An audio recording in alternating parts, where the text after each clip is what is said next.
What's up, everyone? Welcome back. It's Wednesday night. It's time for Mythic Conversations, and I have back with me this evening, because we did not finish the job last weekend, I have my friend and yours, Big Dub. Dub, thank you very much for joining us once again. You're welcome. I have two things. So one, All right. listening to the song, I am regretful that we did not have an in-person little ditty when I was there last week. And two, there has to be some precedent, some first time for live from your studio and then back-to-back weeks. That has to get some sort of something. This is unprecedented. I saw Curtis earlier saying, is Dub the first back-to-back week guest? I feel like Eric's done it. Like, I feel like there was a period of time where I had Eric on like 3 times in 4 weeks. But Eric is also like a weird guest because, a lot of times when he's on, it's very mission focused. We have to be on together to cover some stuff. But certainly, I would think Joe is probably a candidate, maybe at some point. Yeah. Hey, that's good company to be in. So it is. And Eric was. So originally we had talked about Eric being here today to just kind of do a Q&A. Like many, Eric is kind of recovering from con crud from Legion's Con. Eric had to skip Gcon this weekend because of it. So he's feeling better, but he's playing catch up a little bit. So he said, let's bounce that Q&A to another evening. Which opened it up, and we can continue the conversation we didn't get to last week. Because even though we went for, almost 2.5 hours last week, we only really covered the wave itself and the dragon. There were, we didn't cover a lot about Legion's Con itself. I know we talked a bit about Intern. We didn't cover Legion's Con itself. And we certainly didn't cover all of the other news reveals that we dropped at Gcon, some of which I think are very, very interesting when we think about the future of this line in this company. So I'm excited to do that with you tonight. Yeah, we got to about 11:30 on Friday, and then we jumped ahead to 3 o'clock. And then that's it. With nothing that you would have had to buy a ticket for, did we cover on our Legion's Con recap, which is a testament to how fun the weekend was, really. So now, before we get started, I do want to cover just a few pieces of news, things going on, including a bit of news that's kind of a bummer. I do come tonight, Dub, bearing some bad news. So. Yeah, it's never want to give bad news. But this information is already kind of getting out there a little bit. We're going to actually send an announcement about this. We're going to make a social post about this tomorrow. We're going to send an email about. So I figured address it right here so everyone can hear it from me and know what's going on. I saw a cloud already kind of mentioning it, saying, Marley, what a bummer. Yeah, so what I have on screen right now, this is the Haunted Blue Jacob Marley. This is the figure that is coming out as part of the 2024 Retailer Appreciation Wave. So the street date on this wave is actually next Friday, Black Friday, the day after Thanksgiving. Long story short, as we were trying to make this figure glow, because originally when we put it up, we had said this figure is going to glow in the dark. What you're seeing here, this painted prototype, this does not glow in the dark. This was painted at the studio. And as we tried to start applying the glow to it, we ran into some challenges because glow is either typically injected into the plastic, which makes it, transparent, or it's kind of sprayed on top, which makes it look kind of fuzzy. I'm sure you've seen, glow figures like that have that fuzziness to them. Yeah. Yeah. I'm looking Again, at something right now. Yep. yeah. Long story short, miscommunication in terms of feedback between us and the factory, and the run was produced without the glow. Because they're sealed in packages, we didn't realize that until very recently when we opened up one of the packages and realized it does not glow. So this is certainly a challenge. It's one of the challenges in making these type of things. So what we've done is we've basically reached out to the retailers and said, look, this is what's happening here. The figure itself looks exactly like the prototype images. It does not glow. Reach out to your customers. If they still want it, we just want them to be aware that what they are getting is exactly what it looks like, but it doesn't have that glow effect. Certainly, if they don't want it, they don't have to buy it. The retailers will give them the refund. We've also offered to help out our retailers there with that. But one thing I did want to make everyone aware of is this is it. We're not doing a glow one after this. So we're not coming on and saying, okay, later on, we'll do a glow version of Well. So if you don't want this version, you can wait for the glow one. This is it. If you want the Haunted Blue Marley, if you want it, this particular look, this is the one to get. So it's been this is horrible to have to communicate. So far, the retailers have been nothing short of amazing in terms of this. Very, very positive. So hopefully the community, I'm sure there's some people out there that are like glow in the dark enthusiasts, which maybe this is going to be a bummer for them. But as we always say, when the lights are on, when you're looking at your collection, you don't notice the glow anyway. Still a very cool figure. And hopefully we're making people aware of it before these things ship and that becomes a problem. Yeah, certainly not to minimize anyone that was excited about the glow feature. It's certainly a bummer. I'll just add that. So I actually learned about this when I was at Jeremy's house a couple days ago, because specifically he had the figure on his shelf, and I commented about how striking it was, that it looked so much more brilliant than what I remember the images being. And then he told me, well, part of that is because it hasn't had the glow effect's not on it and so forth. It looks fantastic on the show. You can see it if you look at the video I put up of Jeremy's collection. I show it. I don't I do comment on it, actually. I said there's the new retailer one. So I think it doesn't impact me in any way. I'm still excited to have it, but I appreciate the opportunity. I mean, nobody has to spend any money that they don't want to if it's not the item they wanted. So it is a bummer, but it looks really good in person. I'm clearly biased because I love Jacob Marley. This particular color scheme, which we had said before, was very much inspired by Disney's Haunted Mansion. Yeah. I absolutely love this. I think it's a great figure. Again, the feedback we're getting so far is kind of like, that's a bummer, but still a super cool figure. I totally still want it. So at the end of the day, we're not perfect. We make mistakes, but what we do try to do is be very, very transparent and clear in our communications, properly set expectations. And that's what we're trying to do here. Does that leave Hagnon as our only glow figures? I'm trying to remember. Do we have? Well, the Headless Horseman, the retailer version of Headless Horseman does glow. The green glows, yeah. There's a couple accents on it with, the stuff in the pumpkin and the, pieces on the horse's hooves and everything. So I was just waiting. I'm waiting for the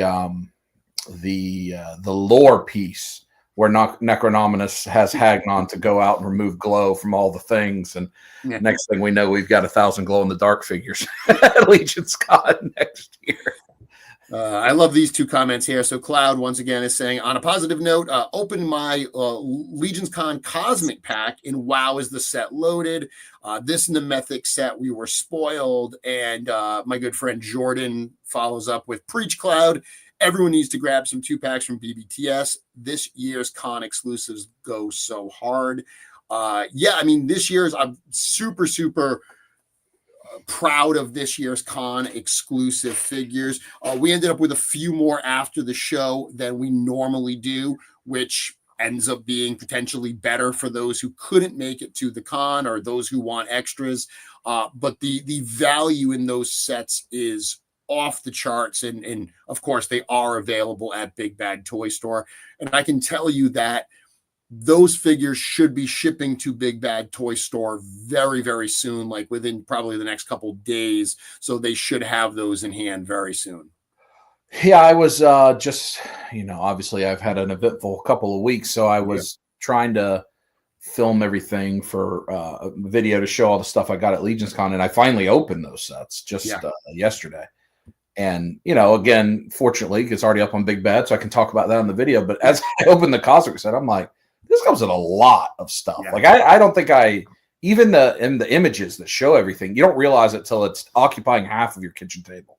You're like, this is a huge set of stuff. Really, really fun set. Yeah, there's a lot of possibilities. So, I've had the sets for a few months now, and I got them, and I immediately built the main characters. But this past week, after our time last week, I went through all of my Legions Con haul and I opened everything up. I built a bunch of Glyos figures, but I actually opened up a few other 2-packs as well. And just playing around and building with those pieces, the greens on the Gorich figure match some of the green leathers from the Armory experience. That was, super fun to mix and match those. I had posted a photo. We'll talk about the Armory in a minute. Just using some of those extra heads on my Armory builds. I found a lot of fun just in playing with those sets and seeing all the different combinations in there. I mean, I'm the one that designed them. I knew there was a lot of combinations, and even just doing it, I couldn't believe the flexibility and possibilities there were.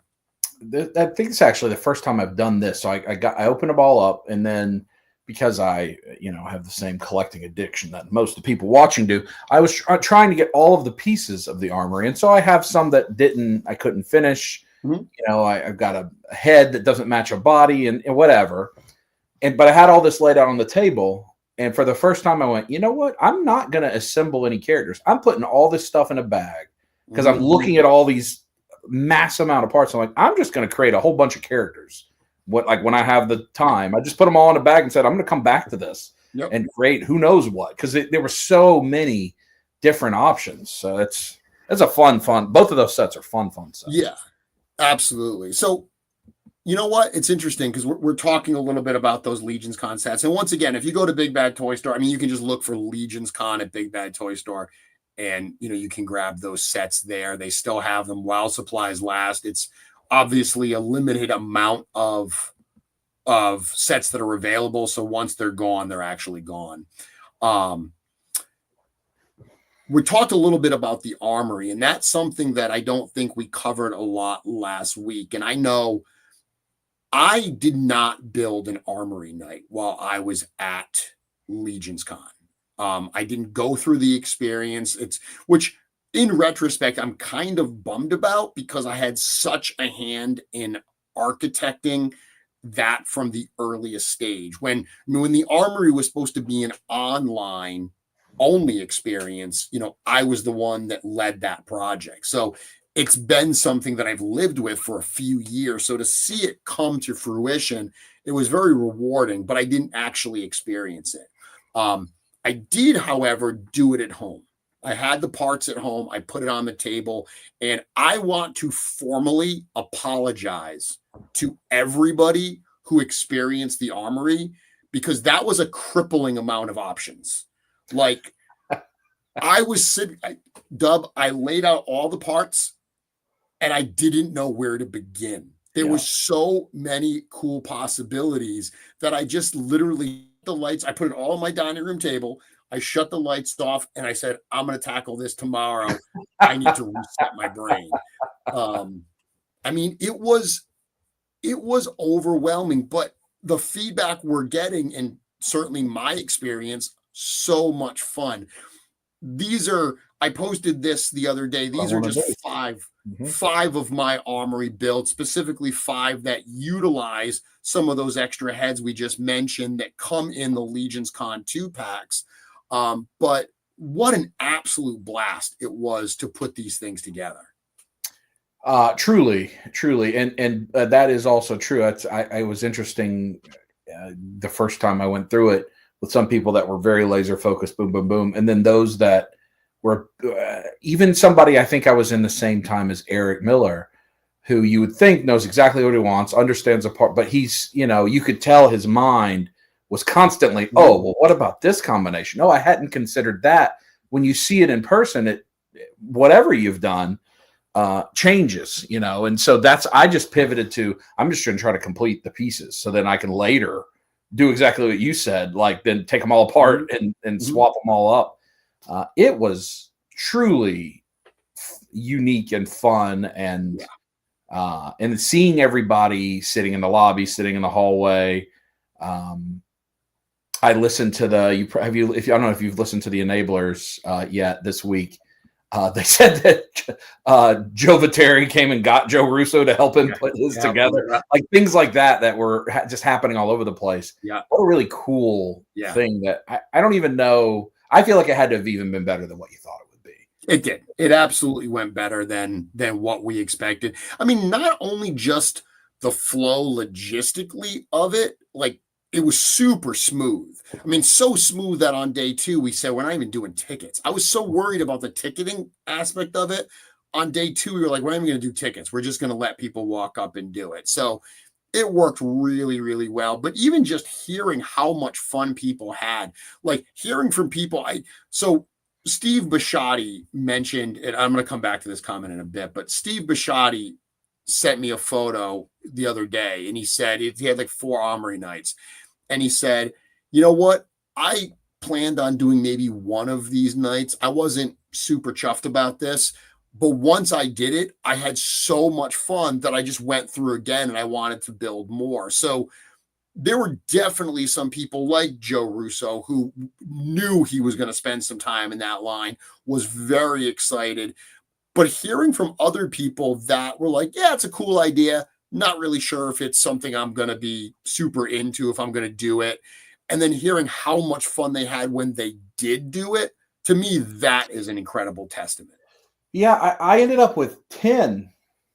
I don't know when that happened. Like, in fact, I had, so I was putting them together as I was going, or like once I'd get to the hotel room, I was getting through and like, what is this bag? Oh, it was just 2 more that I just had the parts. I had not even put together yet. Yeah.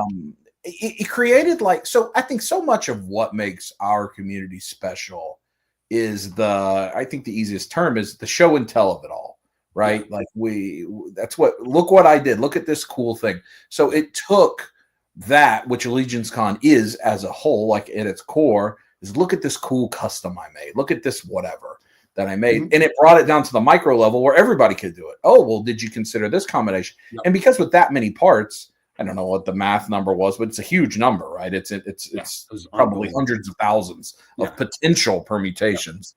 Yep. Everybody could show something unique. And then what would happen is like the black fabric with one of the armors, and you're like, oh, well, I need that. Now I need to go back and get that. And it was really a unique thing. I can't think of anything even really like that I have experienced. Because even at the, I know there was a lot of emulation or inspiration from like the Star Wars experiences at Disney, but everybody's not sitting outside fighting with their lightsabers, Look at the one I made. Look at the one I made. It was cool. At the end of the day, if people say the only thing like it is Disney, I'll take that. Like if that's the bar, if the bar is Disney and 4 Horsemen are in that conversation, mission accomplished. Yeah. Right. Yeah. So I think it's good for a convention to have things that are not just a product. Like this certainly is a product at the end, but it's. Yes. I would bet that I'm sure these will sell out really fast when they go up. But that experience will not be the same thing as the people that got to do it in person. And so it's nice to have a thing to look forward to that's not a product. So I mean, I think you've basically already confirmed that it will happen again, at future Legions cons. And so that's a new thing to look forward to every year. And now there'll be the interesting part of, there'll be, what parts will there be? Will there be this or that? And I just think that's really fun. I think it's really fun. And I will say that I've seen a lot of the requests, people asking for female night builders, people asking for goblins and dwarves. Lots of stuff gets considered. There's a lot of logistics that go into some of these decisions. Do we have enough parts to make this actually compelling? It's, one of the biggest challenges with the Armory logistically was, okay, this can't just be 4 logical builds that everyone's going to do the same 4 builds, because any other combination looks ridiculous. Like, we really had to think through this. So some of the requests that people have been making, as cool as they are, when you actually extrapolate them, they're not, like, the parts library may not have yet what we would need to support it the way we want. So we're considering a lot of different stuff. But to your point about having stuff that's not just things to buy, even though this ended with things to buy, I mean, that's something my wife pushes all the time. She's not part of our community outside of, obviously, the connection to me. And she loves when there are things that go beyond just the sales floor. So she loves the fact that we do, sessions and different podcasts and live streams and stuff like that in this experience. She loves the fact that there's more to the con than just come in and go shopping. So I think this is great. Absolutely going to have it back next year. Excited for the changes we're going to be able to make to it. Dub 3, who is not you. That is not. It's not me. Only thing that would make it faster is 2 registers. Already something that we've talked about doing. Absolutely. Curtis saying, I really enjoyed the Armory, but I didn't pop my figures together until I got home. Once I put them together, I wanted more. Yeah. One thing I found, and you mentioned, because it was very hard to get these figures together, and you mentioned, and the way you phrased it is true, is you said these are virgin parts. And what you meant by that is they weren't put together at the factory under heat to allow those ports to expand a little bit to accept the arms and the torsos and the waist and stuff like that. So trying to put them together with a lack of heat is very, very challenging. When I put together mine, I literally had a cup of hot water. The only item you've got to dunk is the torso. If you dunk the torso, it softens up the arm ports. It softens, because the legs are already assembled, it softens up the waist area, and then you can pop them together, no problem. Yeah.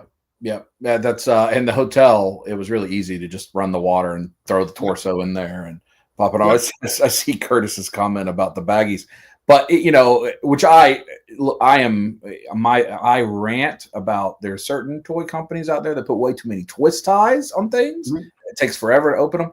There were a lot of baggies, but at the same time, if there weren't, then you start to get paint, and people are going to be upset about that if things start clashing and messing up. That was a fair amount of baggies, though. It was, and behind the scenes, you had to take them all out of baggies. Well, we weren't happy about that. That was, again, this is just some of the challenges, like trying to convey what we wanted to do to China with the challenges with the language barrier. This was hard. This was really hard to say, no, we want action figures, but we just want the parts and we want them in bags. They bagged they would bag every part and then put the bags in a bag. We did not want that. But you get to a point where, okay, the stuff's already done. Do we have them unbag everything and rebag it in China and take that amount of time? There's a number of elements in the toy development process that you just have to say, that was not what we wanted. We'll fix it next time, but we just got to let it go. So next year, we're certainly going to try to have less bags. It's hard for those of us that don't work in that industry to have a true appreciation for it. I know Saturday evening, I was hanging out with Chris for a little while, and I said, "How was that logistically?" And he just basically made this face and just no answer. I'm like, "Oh, that level of a challenge, right? This was a unique thing, I'm sure, because it's completely different than everything else you do." Like, no, we don't want you to put it together. As a matter of fact, we want you to send it to us unassembled. Yeah. One last note on this that I will bring up is while this shot here uses heads from the Legions Con 2 packs, one little sneaky thing I did, you see those fabric arms and legs that are on the Fury Magnus? Oh, yes. Yeah. Those are actually not from the Armory build experience. Those Lee J's arms and legs? They're not. They're actually extra arms and legs for the Shadow Circle Cosmic Legions figure that is part of the retailer wave. So I'm calling it right now. That Shadow Circle Fisher Rice, that is my favorite Cosmic figure to date. It is such a fun figure. So many cool options. You know, we're talking about all the options in the Legions Con packs. This figure also comes with a number of options. The fact that you've got the fully armored arms and legs or the fabric arms and legs, and it's got 4 heads. I put 4 on display. I put 2 with fabric, 2 with armored. So the 2 that have the tusk helmets, I fully armored up. The one that's got the repainted Attila head and the alien head, I put with the fabrics. But by doing that, I had 2 extra sets of the fabric arms and legs, the upper arms and legs. Super easy addition. The color's black, so it goes with everything. Super easy addition right in here with the Armory build. That's great. That's cool. Yeah, I forgot that it had all those extra parts. Yeah, it's pretty special. Okay, so Dub, you want to just jump in and start talking about some of these other announcements? Yeah. Let's do it. All right, so Legions Con this year, obviously, we did all of the figure reveals, and then we changed things up a little bit, and we moved over into other types of reveals. So I'm just going to go through it, consecutively how we actually did it at the show, and we can talk about these different things and what we're excited for. I can certainly answer some questions. So we started with book updates and announcements, and the first thing that we mentioned was the Cosmic Legions comic book. So this is something that we've been working on for a while. At one point, we were actually hoping to have issue 1 at the show ready to go.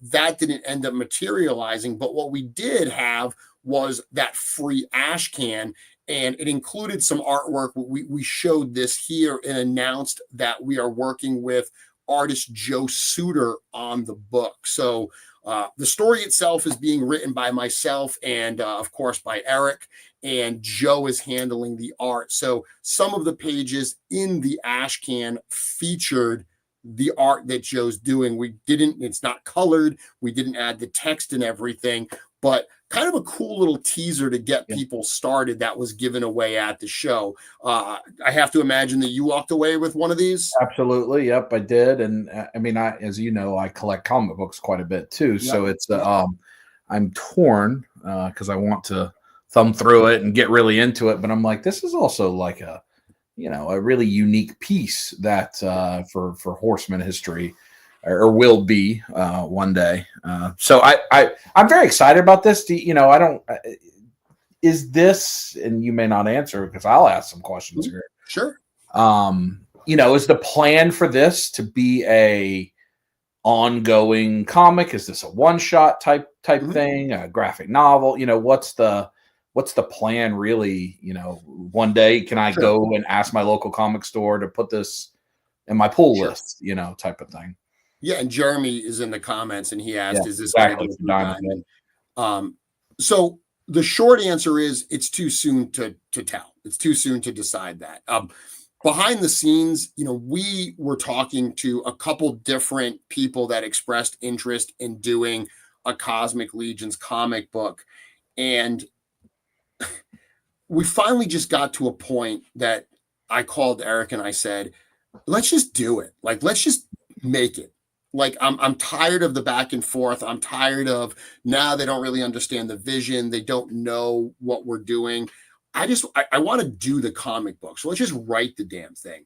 Yeah. And I said, here's a 5-page script. Like here's not a 5-issue kind of breakdown of this is what we're going to cover in each issue. And he looked at it. And of course we went back and forth and made some changes, but that was kind of what we said is we were like, let's just do this thing and then shop it around. And if someone wants to put it out, that would be ideal because we don't really want to be a comic book distributor. But in the worst case scenario, if we have to self-publish it and put it out ourselves, we can certainly do that as well. The things I'm not privy to talk about is there is definitely some interest out there. I would love this thing to be on shelves in comic book stores. That's certainly the goal. So that's what we're driving for. But right now, we're just focused on like, okay, let's get this done. Like, let's tell this story. Let's get this first, set of issues. The first arc, because we're starting with Valkatar. So this first arc is going to be Valkatar book 1. It's going to flesh out what we've seen a little bit in the bios for that wave and answer some of the story and start to explain how everything actually connects and what's really going on here. So we will see. Hopefully you'll be able to go to your comic store and order it. That's definitely the goal. Worst case scenario, we'll have a darn cool comic book that we'll be able to offer ourselves. I know you will not respond to this, but I'll still say it. I mean, if only the studio had a relationship with someone that had such a very large comic book company as a part of their founding days, it would be a thing. So I have friends that have self-published, and then that's exactly the push, right? Is to go to your local comic store, ask for this to be on shelves, and then you get far enough, then Diamond will carry it or whoever will carry it. But I know this and like some of the other announcements are really exciting to in the arenas that's a little harder to try to sell somebody on an action figure, but like at a comic book store, at your tabletop game store, or whatever, it's just a different group of people that the nature of those arenas are, hey, this is what I'm reading or this is what I'm playing. You should check it out. We should have a free day. So I think that'd be cool. I hope it works out. Yeah. And it's twofold, Dub, because, we want people to discover the toys through a cool comic book. But we say all the time is, right now, these are just cool toys. Like when you learn about these characters and what their personalities are and why they're there, you're going to have a connection to these characters and to your toys in a way that you don't currently have. So, we want to get the story out. While, we're going to talk about the Mythic book in a minute.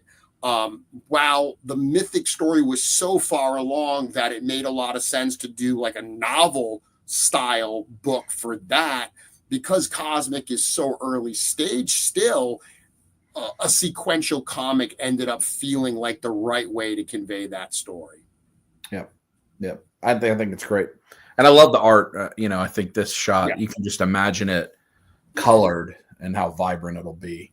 Yeah, Joe's doing absolutely wonderful art. The ash can that we had. And I will tell people, if you were not at Legions Con and you didn't get an ash can, we're going to be dropping these in some orders from Store Horseman. So don't worry. We've got a lot of these. We did a pretty large print run. We want a number of people to get their hands on this. So they will be available.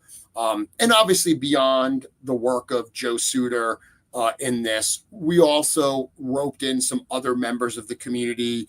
We used some of Trevor Williams' photos, but we've got some, artwork from David Williams has the back cover, Jeremy DeWitt, and a gentleman named Guy Dorian Sr. that Cornboy contacted that had, been talking to about doing some art. They've all got some pinup pieces in this as well. So it's a nice little keepsake. It's a nice little variety. And with the pages from the upcoming comic and some behind the scenes sketches and everything, it should hopefully whet your appetite for what's to come.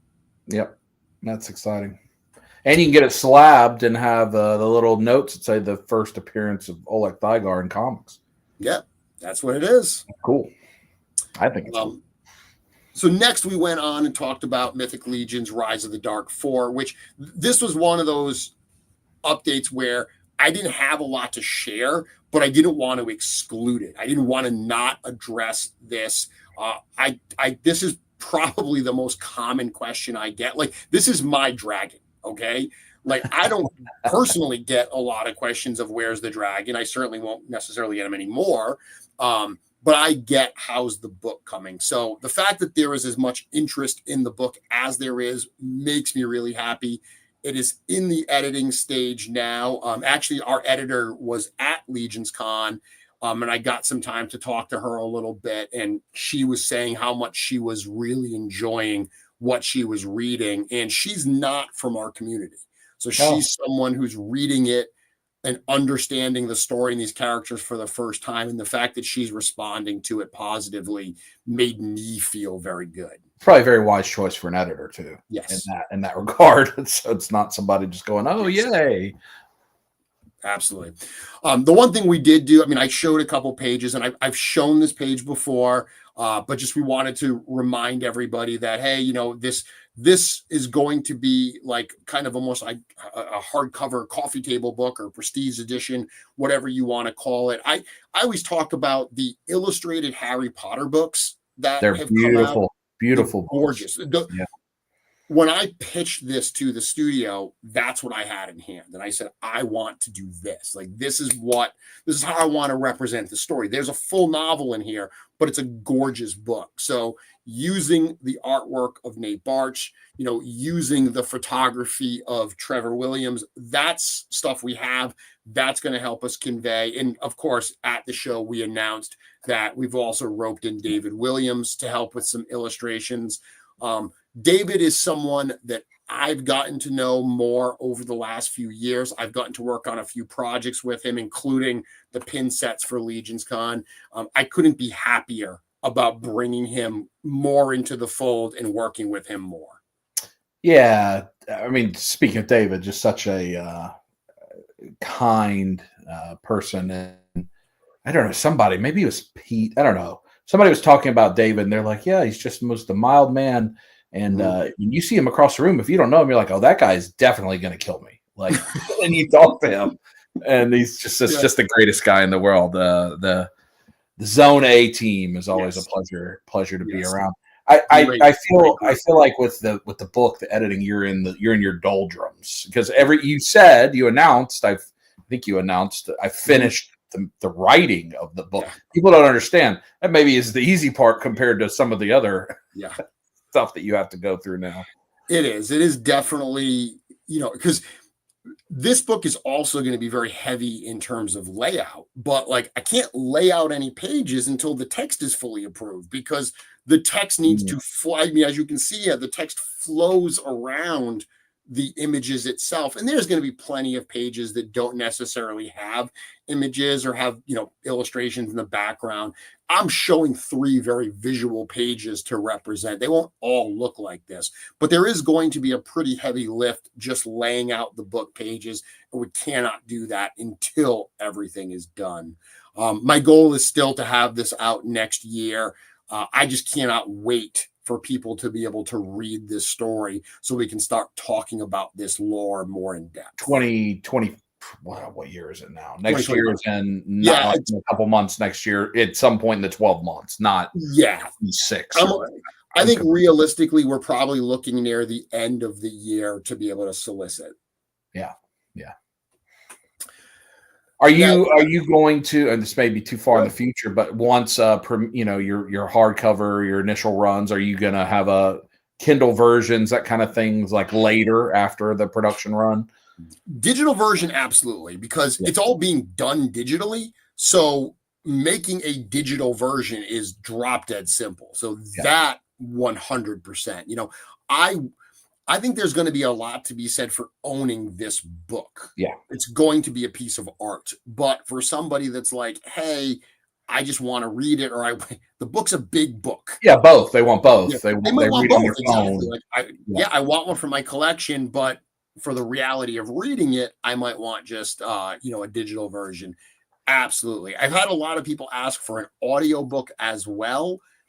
That's certainly a possibility. right now, that's not what I'm focused on, because creating an audiobook, I've mentioned before, as much as people like, Jeremy, we love it when you read it, you should read the audiobook. That is not my area of expertise. I know people are like, oh, Euro Legion should read it. I love listening to them, but doing this at scale for a 300-page book, that's a whole other beast. So I'd love to be able to do it, but I'm going to kind of back burner that to get the actual physical and digital copies out. Morgan Freeman audiobook confirmed. There we go. So the last book project was The First 10 Years, which is much closer. But what's crazy is how much things change. Just 2 weeks ago, we were saying, yeah, we're going to be able to do this. We're looking to do this in January 2025. It's moved. Like just in 2 weeks, we've looked at the calendar and moved stuff around. It's still early 2025, but we're probably looking more like April at this point. And again, as a reminder, we looked at a couple of the different pages here. Every one of the characters that's been released so far is going to have these pages. So this reminds me, you talk about comic books. I remember as a kid, some of my favorite comics were like kind of those Marvel universe, like Who's Who in the Marvel universe. Yeah. Did you ever have those? Yeah. Like the power guide and the stats. Yeah. And yes.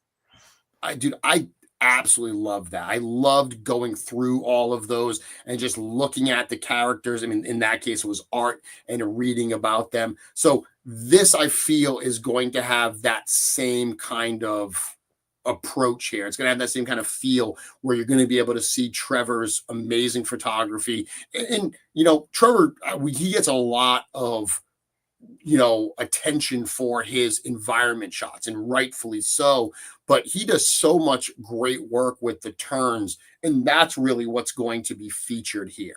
I was talking with a peer on that also makes videos and stuff at the show, and we were commenting about how these, specifically the turnaround shots, have improved just the overall visibility of the line in general. You go back and look at some of those original photos, which I'm sure was somebody doing the best they could in whatever setting. But it was like, oh, this doesn't even make the toy look like something I want. Like, I'm not sure what I'm looking at here. These being crisp, showing everything, showing proportions and such, I think they're very valuable from a marketing perspective. I think Trevor does a great job with these. I love this. I'm a checklist guy. I like things like that. I like, even though all the bios are there, but sometimes you don't want to go sit on the website, especially more and more these days, right? You don't want to be on a device. You maybe want to escape on the back porch with your this book and then read about your characters and whatever. I think this is great. I agree 100% that obviously Trevor has elevated the photography. No one would argue that. Trevor's gotten better himself. Like, Trevor's first wave he shot was Alithia, and when we started this project, he was like, I need to reshoot all of Alithia. So, I mean, the amount of work, as good as Trevor was back then when he did those figures, the amount of work he's doing, he has grown as an artist and a photographer as well. So, I mean, inevitably, he's elevated the photography of the line, but he is clicking at a level right now with the turns, with the environments. That is just something to absolutely behold. The amount of people at Intern that came out of his session blown away. I mean, we're going to do Intern next year. I can tell you right now that one of the changes we're going to do at Intern based on feedback is we split a session between Trevor and Nate. You spend half the time with Nate, half the time with Trevor.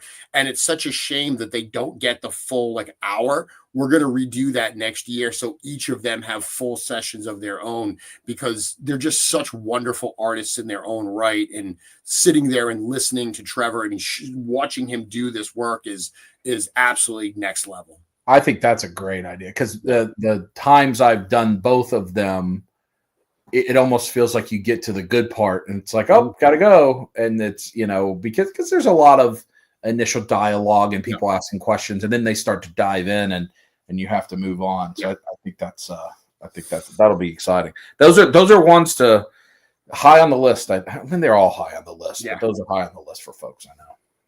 So as excited as I am for the photos, and I'm in many ways more excited for these pages, not just because I get to do all the writing, but one thing I've said is I've been around the line since the very start, since that first Kickstarter. So for me, the studios jokingly talked about how I'm kind of like a historian for the line because I've been around and I know all this stuff. Cataloging all that, putting it all together in this really feels like a history. So if you've been around as long as I have, being able to read through that is like, a trip down memory lane. But someone who's newer to the line, being able to read some of this stuff, pages about every single wave. And then there's pages about, there's a whole section about Gcon. There's a whole section about Legions Con. There's a section about test shots. There's a section about, the Cabal. There's all different stuff like that that's in this book that are parts of the line beyond just the toys. I think that's going to be a lot of fun. As I said, whether it's a walk down memory lane or if you're newer, kind of a history lesson of where this line has come. Yeah, like that image there you had in the Gcon presentation, and hearing Cornboy and Eric kind of reflect on that event, and I think it was at Toy Tokyo is where that event was. Yep, it was. It was just fascinating to see. And then when we were at the studio, you pointed out a specific figure and told me about some of the history of that. I think that's, even if you know it, it's different that you know it like in passing versus you actually get the time to digest it. So I think that's very fun. I love the history stuff. I think it's an important element of this because having it all in one place is good beyond the website, right? And I know you work very hard on the website, but it's good to have it tangibly. Absolutely. I mean, this is also in a linear presentation. The fact that it's from wave 1 all the way through, the last full wave that's in it is Ashes of Agbendor. So to get through all of that, it's a lot of fun to be able to read that. And there's going to be a section where Trevor writes an article about, his contribution to this line in the photography. Nate's written a section. Eric's written a section. I wrote the foreword. Cornboy wrote the afterword. So you're going to get a lot of content in this book that only exists in this book. And I think people are, beyond looking at all the cool photos, people are going to have some reading to do that I think they're going to enjoy. That's exciting. So that's, you said, like an April-ish. Yeah. It should go up. It should go up for solicitation in April. This is the cover of the book. Work in progress. We're still tweaking this a little bit, but this was kind of a tease that we put up there to show the front cover and the back cover. But then a big announcement that we kind of surprised people with, because the book, we've already talked about the first 10 years book. We've shown some of these pictures, but we talked about a little edition that's going to be offered at the same time of the book. And we brought this image up here. This was a placeholder that was used in that first Kickstarter that we eventually revealed as the Silver Knight Legion builder, the only Legion builder from the first wave that hasn't been redone. So being able to show this got lots of oohs and ahs from the room. And I'm just going to go on record right now. Skeletons in Mythos work very differently than regular skeletons. They have a magical, look at their bodies. There's no musculature. How do they actually move? There's a magic to skeletons that allows them to move, that also allows them to take damage in ways they normally wouldn't. So Trevor, hear me? That spear would work on that skeleton. Everyone who tells you it wouldn't, they're wrong.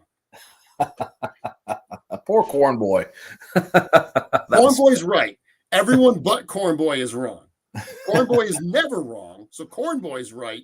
Even if he said the same thing someone else said, the other person's wrong, but Cornboy's not. When you put up the Silver Knight builder, that figure's a pain in the butt to get. Yeah. And you almost feel dirty when you get it because you're like, what?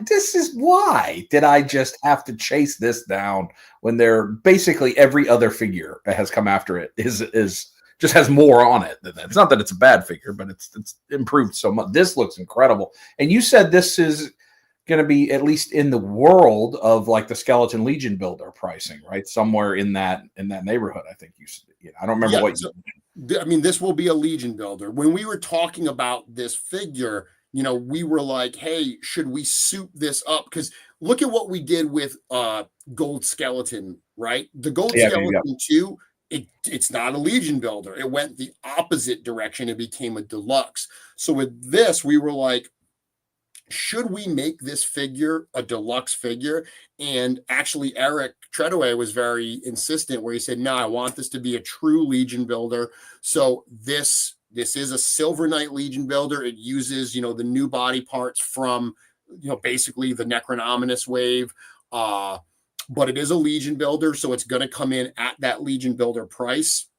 But with that shield, with that Horseman logo-y shit, that's awesome.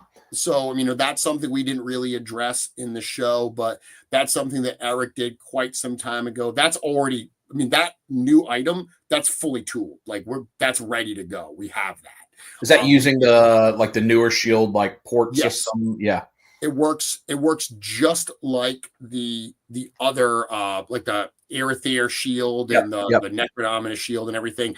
And not to reveal too much, this figure actually comes with the normal circle as well. So if you want to make a Silver Knight that doesn't have that crazy horse skull shield on it, you'll be able to do that as well. So we wanted to give you the option to use this cool, very, very Four Horsemen type looking shield. But for someone that just wants more, like, oh, this is cool, but I can't use that shield because it's so over the top. If you wanted a standard shield, you'll be able to do that as well.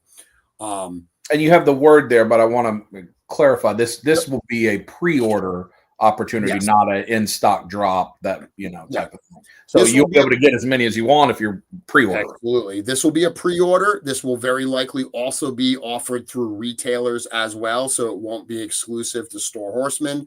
One of the things we tried to do here, and I should say also, this is going to be offered alongside the book, but it's not like, oh, you've got to buy the book to get the figure. It's going to be offered more as a celebratory item alongside the book. Maybe there will be bundles or something.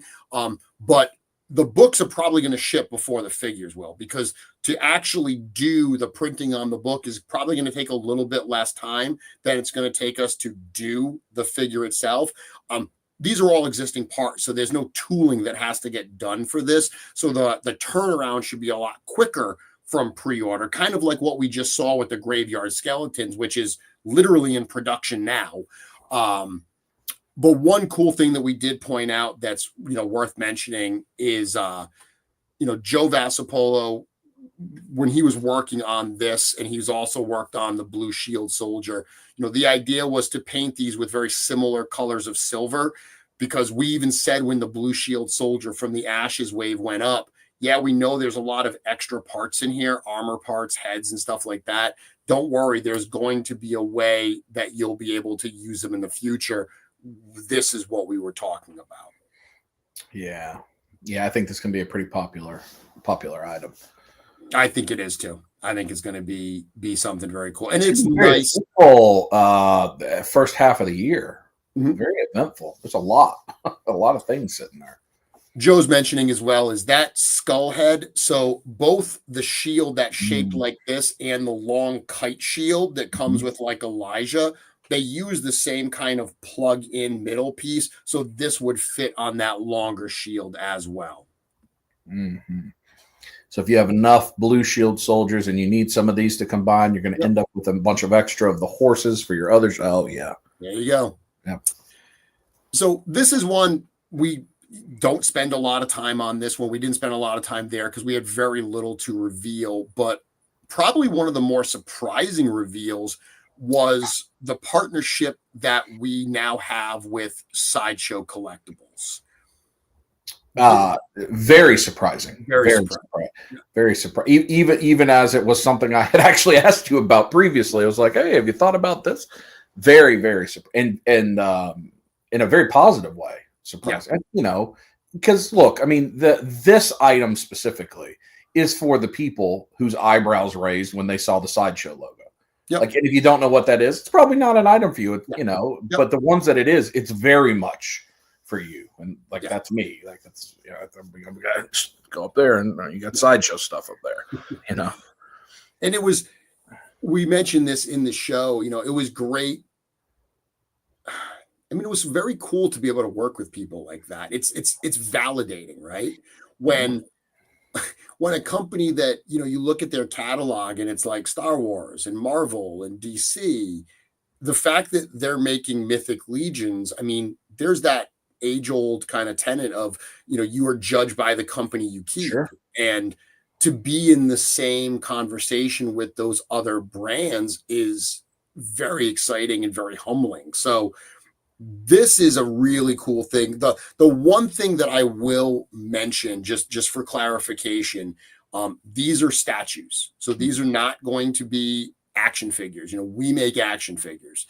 So, if we're going to partner with someone, it's good to expand our brand. It's going to be in an area that we don't do. So I can't talk about character selection yet. I can't talk about size and everything. All I can say is, dude, these are going to be absolutely awesome. And if you want more information on this, we shared this at the show. If you go to side.show/Mythic Legions, you can actually express your interest in learning more. So as they have more information, they'll be able to share that.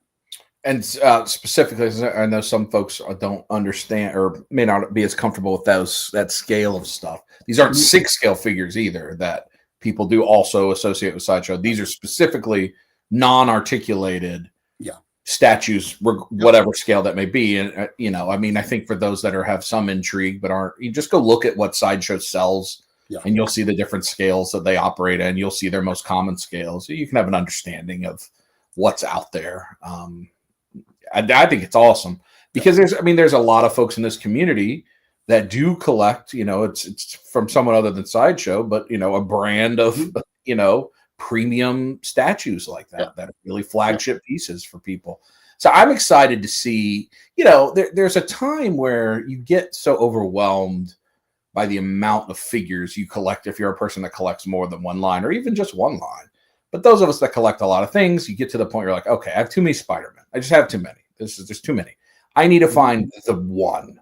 And to kind of get like this is the attention piece of fill in the blank character to be announced. I think it will be super, super, super cool and an exciting partnership. Yeah. And look, these are not for everybody. Like there's going to be a number of our existing fans that are going to say, this is awesome. Definitely not for my collection. I'm not a statue collector. I'm not a statue guy. I can appreciate them. I look at them and I'm like, wow, those are gorgeous.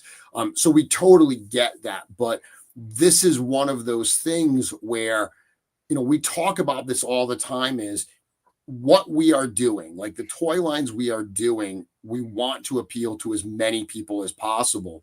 But these other projects that we're going to partner with other people on, what's exciting there is we don't have to try to appeal to our entire fan base. We can say, hey, here's something really cool that some of you are going to probably really enjoy. And at the same time, we're partnering with a company that's so well established that has their own fan base that they're going to introduce this line to their customer base as well. So it very much is a win-win. And that kind of cross-pollination is something we'll talk about in a little bit when we get to Infinite Legions as well. I mean, and Sideshow works in the business of, fairly low print run, items, sometimes pretty limited editions. So it's, it's okay for it to not be for me, you, anyone else, and you appreciate it from afar. And I'm sure there will be the opportunities to see these things at various shows or whatever, even if they're not for you. I imagine they will be at the studio if you get a chance to intern. So I'm very excited. I mean, I wanted to reply to Sideshow. I've got my deposit ready. NRD is ready. Like, let me know. Just where do I send you the money? It could also, for those people like me who aren't statue collectors, maybe this might be the project that turns you into someone that buys some statues. Yeah. Yeah. It's very interesting. So Anniversary Reveal 3, another one that I think was, and I had said this early on, I said, you're going to see some stuff that's surprising and yet obvious. Like, yeah, how did I not see that coming? Yet I'm surprised by the announcement. And I felt like this was one of those items here. Obviously we had teased leading up to Legion's Con this, what are we doing here? A new way to adventure in Mythos. Then we dropped this item as we called up Cameron and Bill, and then revealed Mythic Legions, the role-playing game. So a lot to talk about here, but you got to sit in and watch Cameron run a game that was live streamed. Yep. My son Jacob was in that, Dee was in that, Pete McCarthy, and Cameron's friend Raj was in that. Tell me a little bit about what you kind of saw and what you experienced with this. So, I mean, it's very familiar feeling. I think it's using 5e rules, I think. So, yep. You don't even have to have played a role-playing game because we have this era where watching, Critical Role and some of these role-playing games have become popular to watch and enjoy. So it feels familiar, but then familiar in another way too. It's like, okay, I immediately feel like I know how to play this game. But then also it's like, oh, I mean, they're using like characters off my shelf. That's cool. And they're using lore, talking about lore that's existing. That's cool.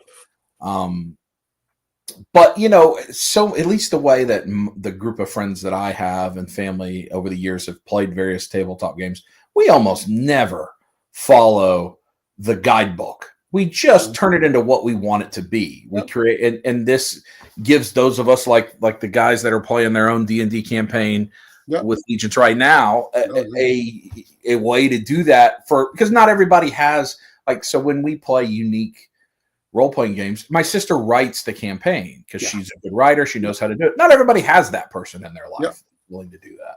Yeah. So to see that, I mean, this is actually, believe it or not, the case I kept going back to through the weekend and looking closer at the book and the miniatures and because it's exciting. Again, an opportunity to share it with friends that are super nerds and into things like this, but they don't collect action figures. They collect minis. Yeah, there are plenty of people that collect minis. I mean, you look at the minis in a game shop. People have tons of Warhammer minis, or Lord of the Rings minis, or whatever. I think there's a lot of crossover opportunity here, cross-pollination with these things. Truly. Yeah, I mean, I'm excited for a few different aspects of this. And a lot of people asked, are these going to be pre-painted minis? Are they going to be unpainted? Are they going to be on sprues? All of that is still not figured out. Like we still have a lot of work to do. It's insane how much work has already been done. Cameron has been an absolute machine working on the actual game itself. Bill, repositioning all these minis to create these, and then Cameron painted the ones you see here. There's been so much work that's gone in to leading up to the reveal at Legion's or Gcon, but we still have a bunch of stuff that has to get done and decided, including what the minis are going to be like. But that absolutely is one aspect. When we had shown these minis in the past, they got such a good reaction. There are people that wanted them just to have them. They weren't even like, I want to play in a game with these. They just wanted them on their shelf. So I do think that there's crossover there. There's potential there. But as a super lore guy, like just being able to adventure within the realm of Mythos, I think is super exciting. Yes. And one of the things that was a lot of fun was before Cameron really started getting into the meat of this, he read the book. So he got volume 1, he read the book, he asked a lot of really, really great questions, and then he started building off of that. So this this very much feels like, okay, here's our main story. And now Cameron is fleshing it out in really exciting ways and setting these adventures at a time that plays perfectly with the story that we're already writing. Yeah, there's a lot there I'm thinking about because it's from the mini side, yes, but once the game is established, then having advancing the lore in little expansions or whatever the case may be to the game. Do you think this is a thing that will all launch simultaneously, or is it possible the game itself gets ahead of the minis because the game might be ready to release and you don't necessarily have to have the minis?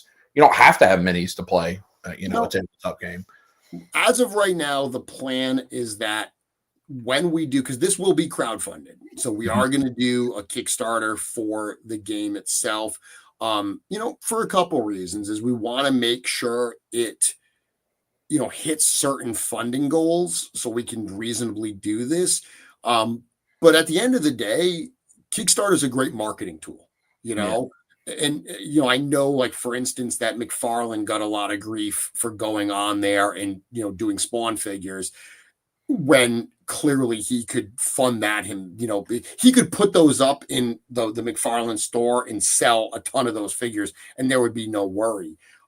It's a marketing tool. Like, that is what they're doing. It's all about exposure. Like, they're honestly saying, like, hey, we're going to give Kickstarter a fairly large percentage of our sales to have this as a marketing platform. That is a viable answer to do. That's a viable, option. So that's one of the reasons we want to do here is Kickstarter is so geared towards these types of games. There's so many role-playing games. Yes. But there is an audience there. And, that's why we're doing this. And it's, going back to a lot of the things we're talking about here with the comic, with, the Sideshow, is we want to create stuff that our existing fan base is going to love. But at the same time is we want to bring in new fans. This company, this line only grows if we continue to bring new blood into the line to introduce them to what we're doing. This is one of the ways that we think we can do both. If you love Mythic Legions and you love Mythos, this very likely is going to open some new doors for you. But if you've never touched one of our toys, but you're a role-playing game enthusiast, and this crosses your game table and you really enjoy it, it's going to open up and introduce you to this world.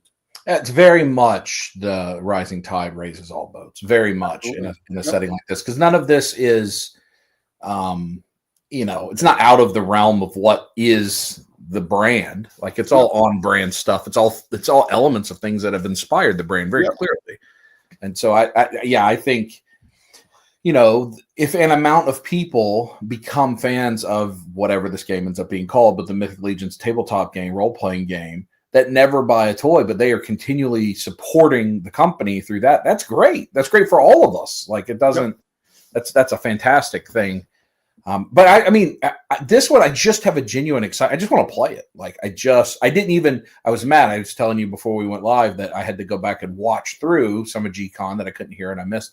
And I realized that there was an open slot to play when I'm listening to Cameron. I'm like, oh, well, if I'd have heard that, I would have definitely, I was very jealous of Darius when he said, oh, I've got to go play the tabletop game. I'm like, where was my invitation? I'm mad at you. I want to play. I'm ready. And I jokingly think I said during the live stream when I announced the players, and I said that, my son was playing, and I said, in an act of, pure nepotism, my son gets to play. And there's genuinely something to be said for that. But, he's played before, because obviously the people that played the live stream, we wanted them to have some experience with Dungeons and Dragons 5e. So that could be a snappy game, but I knew he was going to have a good time. He was so nervous, man. Like, he was really, like, he did not want to disappoint Cameron. And he ended up having so much fun. Well, everybody was, because he had a few bad rolls and they were, giving it to him a little bit. Like a good D&D game should be, and for those of you who've never played, What I also hope, if you've ever played a role playing game, and this I saw Matt said see his first role playing game. RPGs are so much fun to get with a group of your friends and just have a good time. And you know what? You don't actually spend any new money. You just hang out and you are make believe, like your kids in the woods again. And so to be able to do this in this world that we all love, I really hope that it does that for the folks that are watching this stream right now, not just new people, but you'll give this a chance. You'll find somebody like a Jesse, somebody that's a really good DM, and just have fun with it. Because I expect by the time we get back to Allegiance Con, once this is out, you'll have this popping up in people's rooms. People will be having sessions, and that'll be awesome. Well, I'm hoping. I know that after the session, I don't know if it was D that suggested it, but they had suggested maybe getting back together, that same group next year, and continuing the adventure. Yeah, which I love. Like I love that. But yeah, I'm excited for where this is going to go. More news on this will be coming. We're still planning to do a Kickstarter for this in early 2024. And then, there are going to be some other, play opportunities out there, whether it's Cameron leading sessions.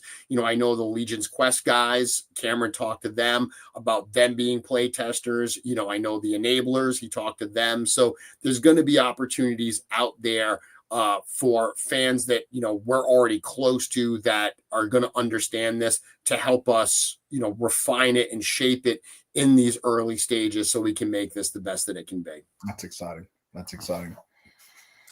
So moving on to the next reveal, and then this kind of gets it back. We started with books and then threw a figure in there, and then we did a couple reveals that weren't figures, and then we brought it right back to figures. And anniversary reveal number 4 was Infinite Legions. And I've got to say, this is the reveal, this is the announcement that I don't think landed the way that I wanted it to. But I'm also very okay with that, because I think what happened was a lot of people were confused about what Infinite Legions is. But I will tell you right now, this is the most exciting reveal at Gcon this year. I was one of them. I mean, if I told you that when I got to your house, I'm like, I'm not completely sure I know what happened there. Like, I understood what happened with the figure that was revealed and the discussion, but what does this actually mean for whoever? What does this mean? So this is, if you think about Figure Obscura, Figure Obscura is such an exciting line for us because you do not know what you are going to get. Every Figure Obscura reveal is a surprise. And I don't really mean the way that we drop it and stuff like that. I mean, where we can draw from. If you look at where we've taken from, and yes, we've been very literature heavy in Figure Obscura, but the fact that we can do Gods of Ancient Egypt, and we can follow that up with Frankenstein and Jacob Marley last year, Red Death. There's so many different things that we can draw from. And as we look ahead, I know what the upcoming figures are. The variety is going to get crazy as we go into the next handful of announcements and releases. Infinite Legions is kind of our answer to that, but for existing characters that are not part of the public domain. So being able to do a character like Headless Horseman from a book that, was written 100 plus years ago, that's Figure Obscura. Being able to work with artists and creators on characters that they have and bring those into, the Legions action figure style world, that's what Infinite Legions is about. We're not a company that does licensing, right? So we don't go out there and try to get licenses and pay for licenses. This, at the end of the day, is kind of like licensing, but instead of licensing something from a company that we don't, the person you're paying doesn't even know who these characters are. Sometimes you're dealing with a licensing agent. Sure. We're dealing directly in many of these cases with the artists and the creators. And that's obviously what happened when we introduced, Matt from O'Neill Design and Glios creator of Faden, and we talked about this reveal here, Infinite Legion. So this is very much like we compared it. I mean, Glyos is a build system, Lego is a build system. It doesn't matter whether you have Harry Potter Lego or Space Lego or Star Wars or Lord of the Rings, they look like Lego. Yeah. Think about that with Legions as a build system. So whether you're seeing Faden or goodness, I wish I could tell you some of the other projects that we're working on, but all of them are going to have that Legions feel and that Legions compatibility. So to help me understand, and maybe those at home, this is an example everyone will understand, and it's got to be holistically unrealistic. But Todd McFarlane, I'm sure, is the sole owner of the character Spawn. Sure. And if he came to you guys and said, I would like Spawn in Infinite Legions, Yep. and you reached whatever an arrangement, then he and Eric and the team would work together to create a Spawn Infinite Legions figure that would be using Legions parts, but be clearly, because when I watched through this today, branded as this character, branded as Spawn, but with using the Infinite Legions part. Is that a correct example? 100%. Great example, because Spawn is not one of the characters on our docket. So I can totally say that. So we can use that as an example, and I can clearly tell you Spawn is not one of them. Yeah. But yes, that is a perfect example of working with a creator like that. And there's a lot of variety. We call this Infinite Legions because it means infinite possibilities. Like, this is how we're starting this, but there's other stuff we're already talking to that kind of maybe is more in that licensing model. It's less of the artist owned and more of the licensing model. So there's a lot of different things that fit under this Infinite Legions umbrella, because it is very much an umbrella. This is very much like, hey, where does this go? We want to be able to do some of these cool projects. We want to work with some of these artists who we admire. How do we make that actually work? And Infinite Legions is the answer to that. So if I'm a person watching this that, because we don't know who's viewing, that is a creator, is an owner creator of a property. Is that, are you guys reaching out to people you want to reach to, or can people reach to you if they are, fall in that category? I'm sure there's a vetting process that would be pretty quickly worked through, but. So this is not, hey, anybody that's got a character, contact us. We want to make your figure. This is very selective in terms of people we want to work with. Yeah. There's a lot of really cool characters out there that it just doesn't make sense for us to do, because, again, at the end of the day, this is also a business. Right. A character that nobody's ever heard of, it doesn't make sense for us to make that into a figure. If we're going to make a figure that nobody's ever heard of, we'll just make one of our figures that nobody's ever heard of. Like, we'll just create a character and do that and pay. There's no partnership that we have to deal with there. Ongoing theme you're seeing here. This is cross-pollination. So starting with Infinite Legion, starting with, Matt, the Glyos community, there's a lot of Glyos fans that have never picked up a Legions figure, just like there's a lot of Legions fans that have never picked up a Glyos. This allows two different, very passionate fan communities to cross-pollinate a little bit and to find some common ground and say, hey, I know Faden. I love Faden. I've got a shelf full of Fadens here. This is a new version of Faden. I'm going to pick this up. And just like with Figure Obscura, when you said, hey, I know Krampus, I'm going to pick up Krampus. And then you get it in hand and you say, is this what Legions are about? These things are awesome.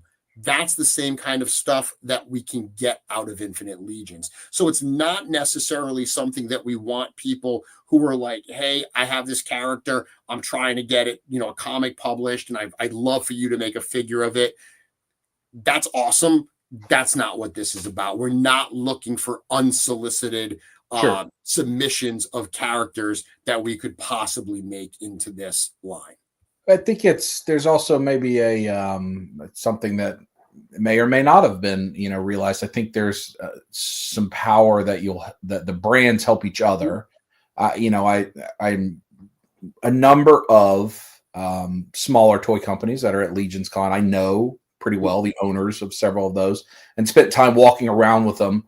And one of the things they said, I heard from 3 different toy company owners, was, I wish I had this for my company. Like, maybe one day my brand will have this, and what they're talking about is all the people interchange, all the customs and all the setups. And so the power of something like this is it can get their character bigger exposure, even if they do have a built-in fan base that is very, happy with the product. I think it's a really cool thing. I understanding it better. Very excited for. Well, there's even a comment here where someone says, "Would love to see AWOC Pale or ODS from Unparalleled Universe." I'm not shooting down any ideas, but both of those are the same scale as Legions. It's like, to translate those into Legions, both of those are already, like, they're doing their own thing. So I think when you actually see the lineup we have here, put it this way, the kinds of characters people are suggesting, they're way off track. Like, they're way, way, way off track. The types of people that we're looking to partner with are people. Matt is probably the one that's the most obvious because of our Glyos connection. A lot of these other relationships we have, a lot of these are characters that don't exist in action figure form. Like, that's one of the things. Phaedon is at least an action figure. It just happens to be a really small one. There's a lot of artists that we have relationships with that we would love to do a project with that have characters that were created outside of toy form. They're created as fine art. They're created as a number of other different things that it's like, okay, that would be cool to turn that into an action figure. Yeah. Like in the designer vinyls and some of that stuff that they have their character. Yeah. So no Rankin Bass Hobbit is what you're telling me. No Rankin Bass Hobbit is infinite. I guess it's infinite. It is at least possible. If you want me to just direct deposit my check into the account, that's the one. You already know that. That is on my short list of dream projects. Oh my goodness. Rankin Bass Hobbit is literally, I have a short list of dream projects. If you announce it, I will drive to the house from wherever I am and give you a hug. Like, I'll be there in 14 hours or whatever. I will be there. Yes, it is absolutely on there. And look, what I'm also hoping with Infinite Legions is, like, there's a reason why we also started with Matt. Because we can go to Matt and we can say, we've got a crazy idea. We'd love you to be the first one. And he's like, stop. You had me at, we have a crazy idea. We need your help. Like, what comes after that doesn't matter.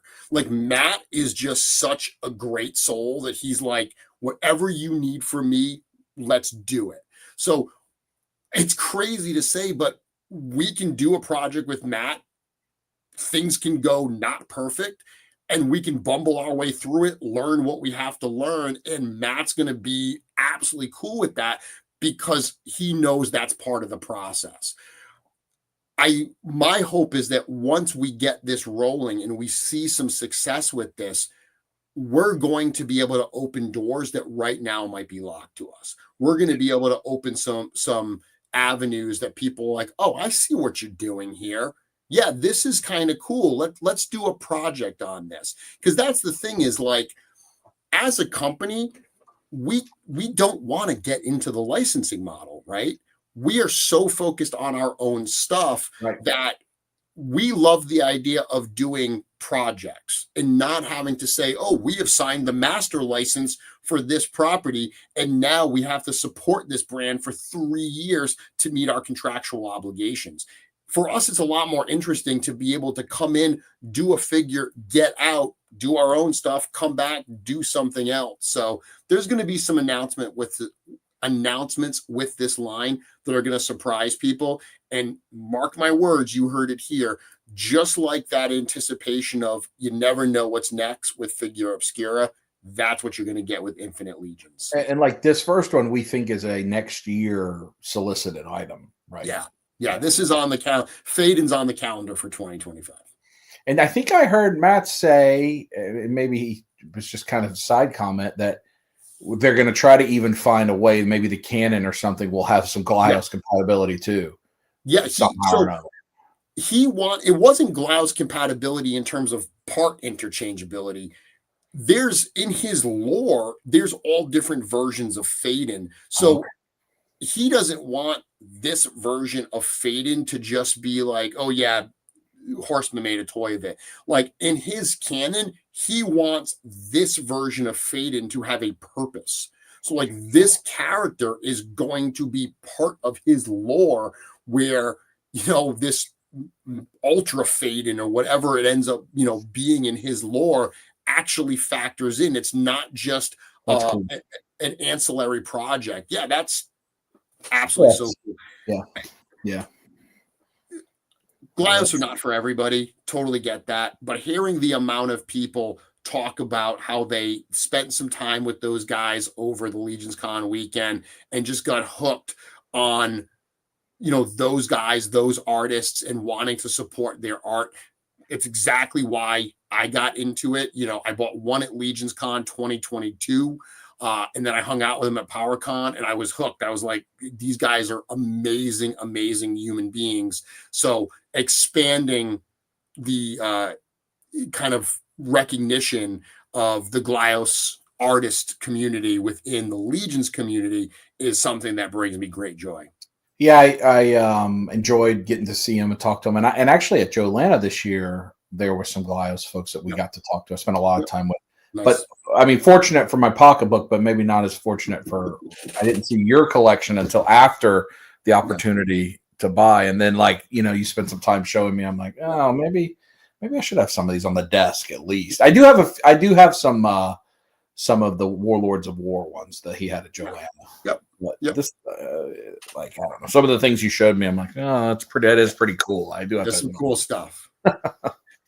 So last reveal we've got here, Dub, one that we knew was going to be super, super popular. And outside, obviously the Reign of the Beast wave, that's getting a lot of buzz. The Dragon, of course, is getting a ton of buzz. But this Legacies of Mythos, this got a lot of people excited. I have to imagine that you are one of them. Oh yeah. And initially you see or hear the title, and the marketing person in you may not love this statement initially, but I'm like, oh, it's Star Wars Archive series, and then you put the picture up of Otho, and you realize, oh no, it's not. Like it's not. It may not be a full version 2, but that is not the version 1 of Otho in a new package. There is a lot of improvements. And I'm sure there's even beyond what we can see. So it's not just a simple, this is a way to reissue. It's not All-Stars, right? That's our lingo. It isn't All-Stars. Yeah. It's something different. Yeah. And it's crazy how we announce things and we have to bite our tongue because we have to say okay, I know why you guys are frustrated right now. I understand, but trust me that there's something coming that's going to give you what you're asking for. We just can't reveal it yet. And when we announced last year that we weren't doing another All-Stars wave, we said, and we did Ashes of Agmendor and we did some version 2 figures in that. And that was kind of a bit of a stopgap until we got to Legacies because, really the ones we did in that wave as a Spirit Bender, Gold Skeleton, they made use of existing parts. Mm-hmm. We knew that Legacies was going to be part of the future of Mythic Legions that were going to include brand new parts as part of those figures. So for anyone that didn't see this reveal, what we announced Legacies as was as the story moves forward, right? So we are now, at least figure-wise, we are beyond the first arc of Mythic Legions, the Rise of the Dark Four. We did some lore teasers. We did some of that at the show. But what we know is that there are fans that want the classic versions of these characters. The example I always use is we may be on Return of the Jedi and we're super excited to get Luke in his Jedi gear, but that doesn't mean that we don't want Luke in his X-Wing and Luke in his Bespin and Luke in his Tatooine. We want all of those figures. We want good versions of all of those figures. So this is our answer to, okay, I don't just want to re-release a version 1 figure, Otho from the first wave, because it doesn't stack up to the figures we do today. We don't want to keep reissuing stuff. At the same time, there is a collectability to those old figures that we really don't want to destroy. So this is a way that we can kind of get these characters back out there in a way that we're happy with, in a way that we're proud to put out there, not just a reissue. So you look at a figure like this, there's a lot of existing parts on this that are in our library. This is basically a Valiant Knight body, but it uses new parts as necessary to fully execute the character. And you can see some of the new parts in this photo, and I'm happy to tell you, you're not seeing all the new parts in this photo. There's still more behind the scenes that we haven't revealed yet. So for a character like Azza, if she had not been revealed, is she closer to a Legacies of Mythos if that line had already been announced versus like the Scapular that is just a fundamentally different head to toe figure? Yes. I think there's some, because somebody did ask, will the Xylona, will they be Legacies or larger scale version 2? I think you said actually don't know yet. Like that's not determined yet. They're going to probably see Legacies is going to be like Figura Obscura in the sense that some Figura Obscuras only need a couple parts to realize that new character. Others are darn head to toe new figures. Yeah. This is Eric Treadaway we're talking about. Right now, we're saying these are existing parts with a couple new pieces. I guarantee you that there's going to be a figure that comes out that's a darn head-to-toe new sculpt because this is Eric and he can't help himself. Put both in. Put both. Exactly. So I'll give you an example. Aetheron, we're not reusing that bird body. When he does Aetheron, it is going to be a brand new bird body head to toe. Does it get released under the Legacies of Mythos banner, or does it get released just under the Mythic Legion's main line? That remains to be seen. So Legacy is going to have some flexibility. Let me just answer this. Yep. We would not put Azza in this brand the way we did in Ashes of Agbendor. If Azza was put into this, a lot of people said, "Oh, I wish she got a new head." She would have got a new head, minimally one new head, if she was in Legacy. So Ashes was very much a stopgap. Like that was, okay, it's not All-Stars reissues. It's not Legacy's true version 2s. It's kind of somewhere in between. So in the Legacies brand, does it also give you, brand's not the right word, but does it give you the opportunity to have smaller 1 or 2 figure releases and keep those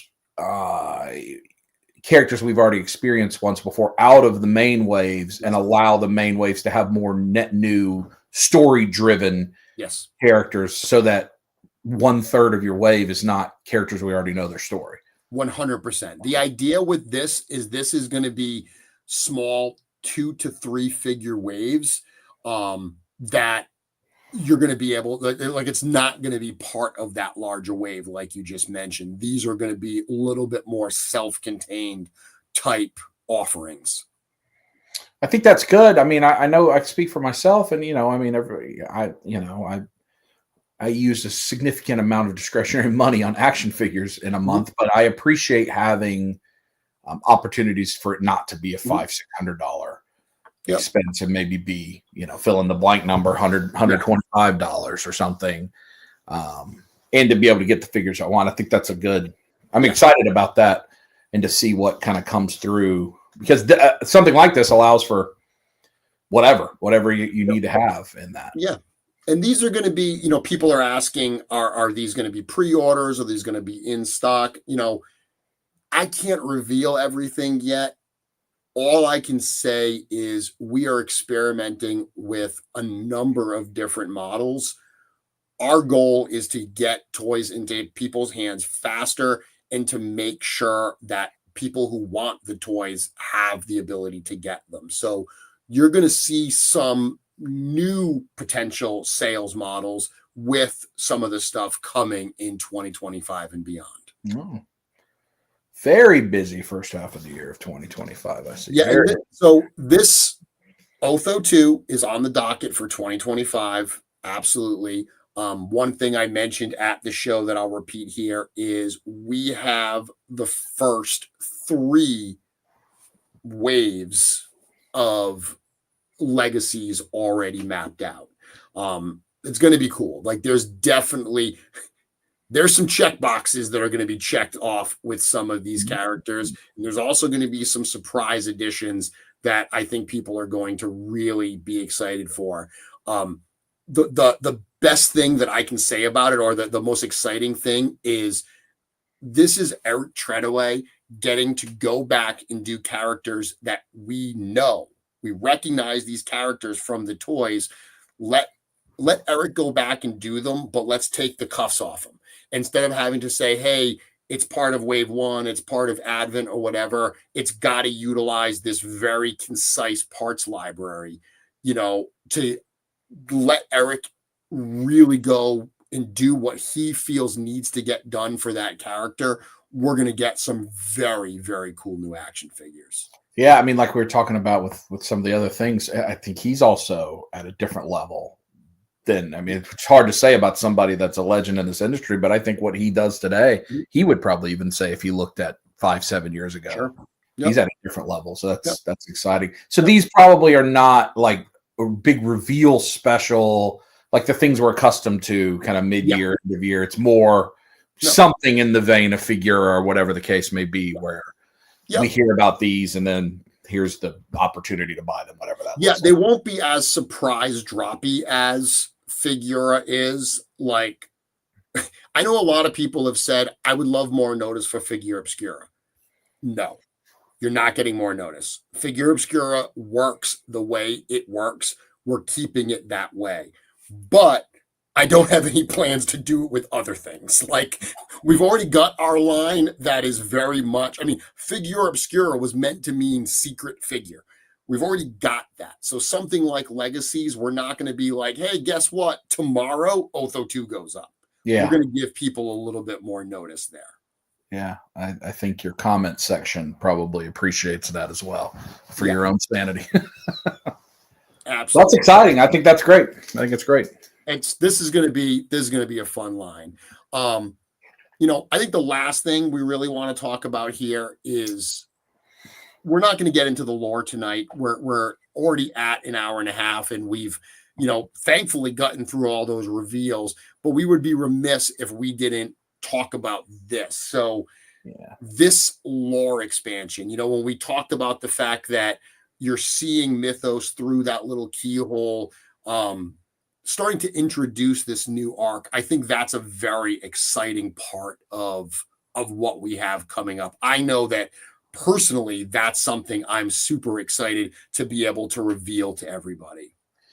Yeah, I think, those of us that are big fantasy buffs, but even if you're just your history, right? When the world expands to whomever is your viewpoint in the world, right? So when you're learning world history, if you're going through the Spanish or the Portuguese, when their world expands, it completely changes everything about what they understand.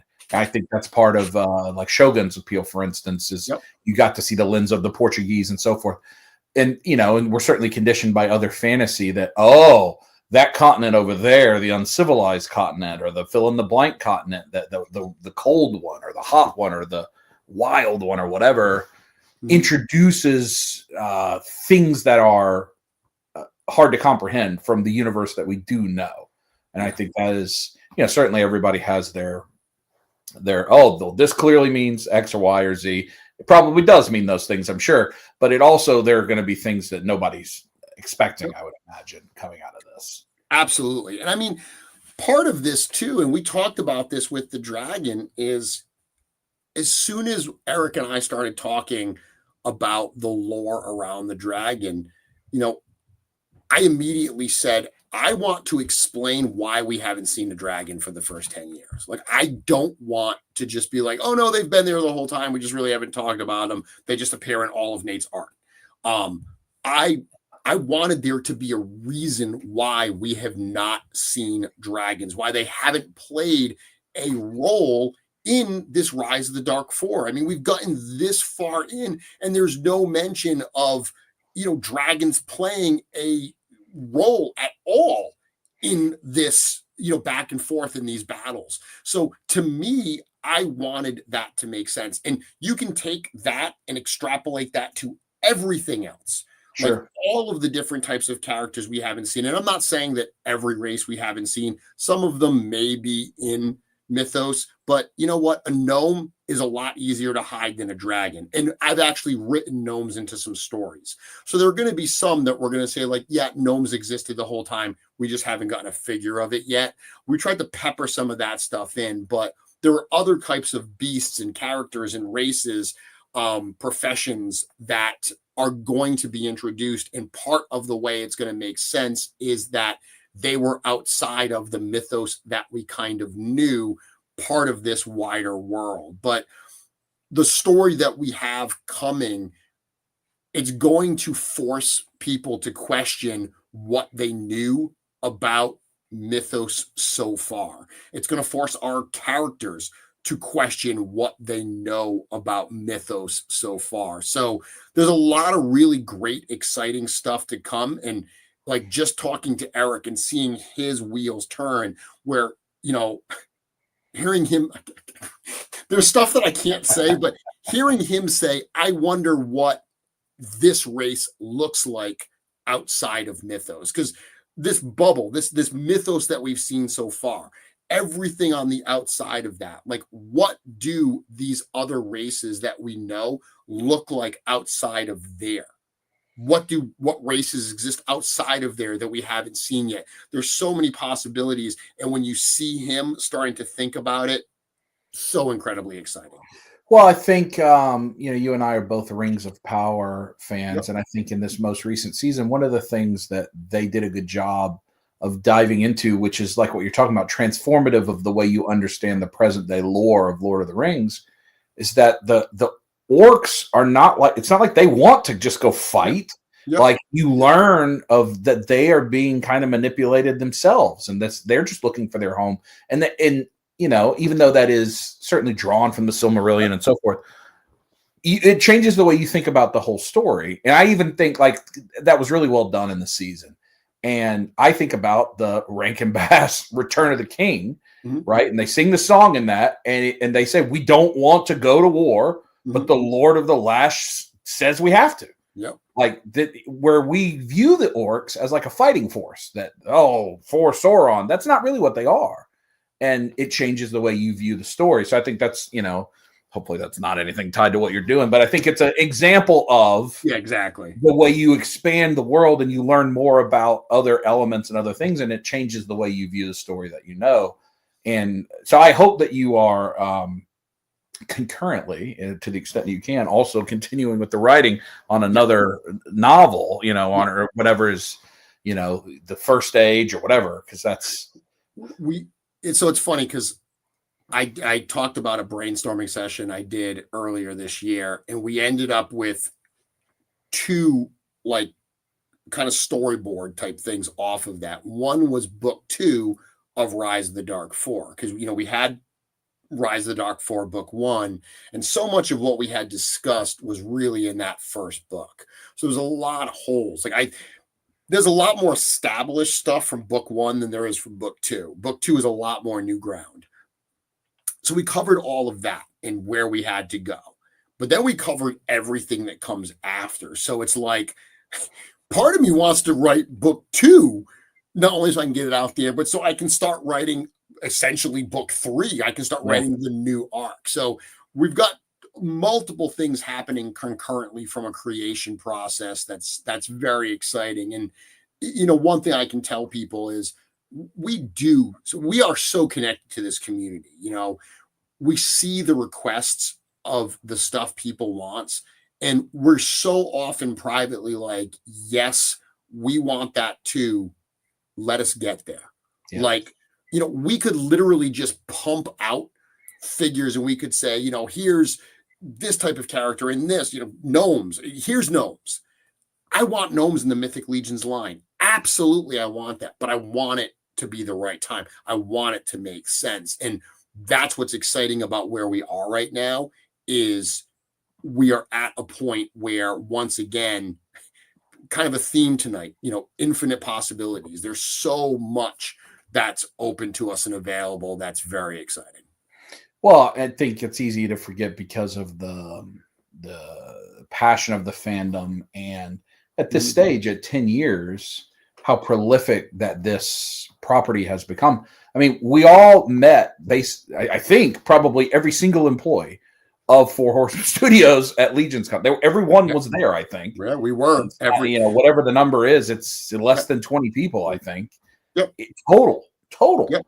So there is only so many, and I don't imagine a lot of you are not punching the clock at 9 to 5, and that's it. I know you're burning the candle, but it's still only so many hours in a day for so many people. And I mean, a lot of things we talked about today, if they have success, they probably open the door for additional capacity through more sources and things like that. Again, it helps everybody.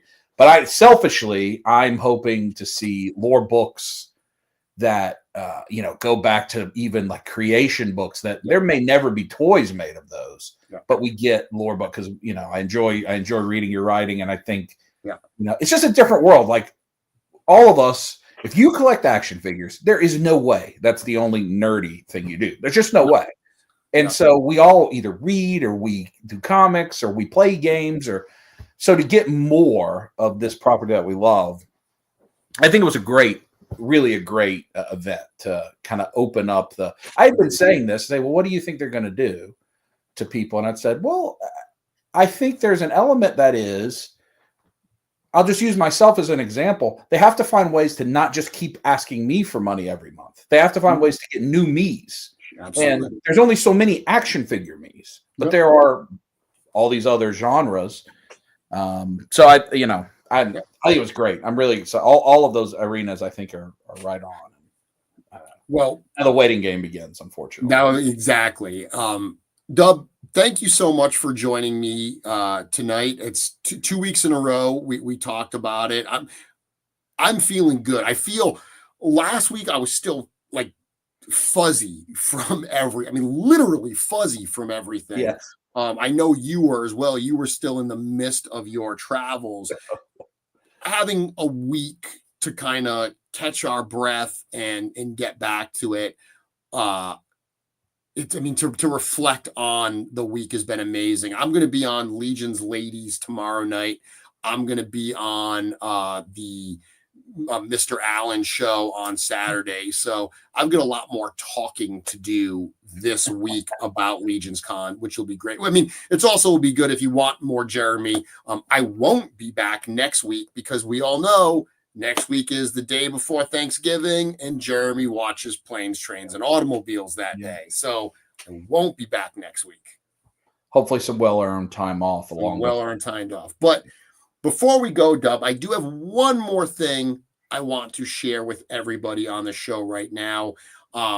The one thing we didn't talk about tonight, of course, is the dragon. And while I don't have, new information on the dragon itself, I don't have the price of the dragon, I don't have, any of that stuff. We are moving forward. But one thing we did announce at Legion's Con was that there is a short documentary film about the creation of the dragon. We're hoping to drop that maybe as soon as the end of this week, but I brought a little trailer clip here to show everybody. What do you think about that? Ooh, I think that's exciting. Okay, so everybody, buckle up. This is a trailer for Birth of the Dragon.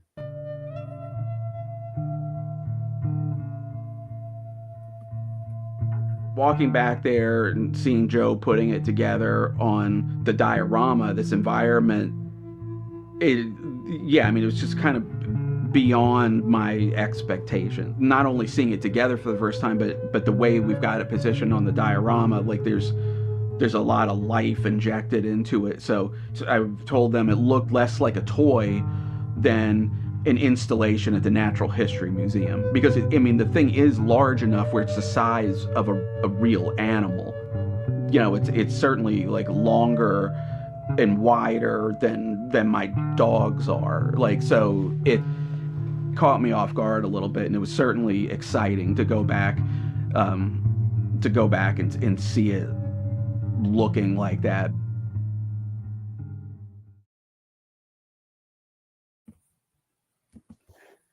So there we go. Just a little teaser.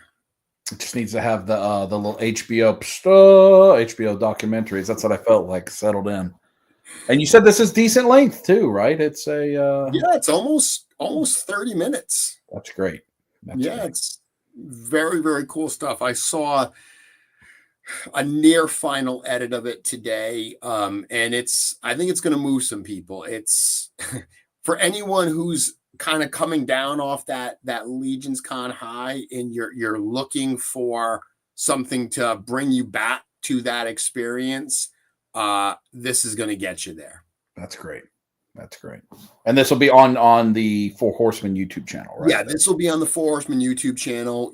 That what I just played here is one of the trailers that will, a little teaser, I guess, things that will drop probably on our social pages. And then from there, we will actually have a link to our YouTube channel where you can watch the full video of it. That's great. That's great. Last thing I will say, Carver Customs is just mentioning, don't forget Toys for Tots is starting in the Cabal. Grab your spots for a good cause and a chance for some great items from the community's amazing artists. And with that, everybody have a wonderful Thanksgiving. Once again, I will be out next week, but I will be back the following week with a new conversation. I hope you will all join me for that. Dub, thank you very much. Let's play some happy music. Let them all go home, and then we'll close it out. Bye, everybody.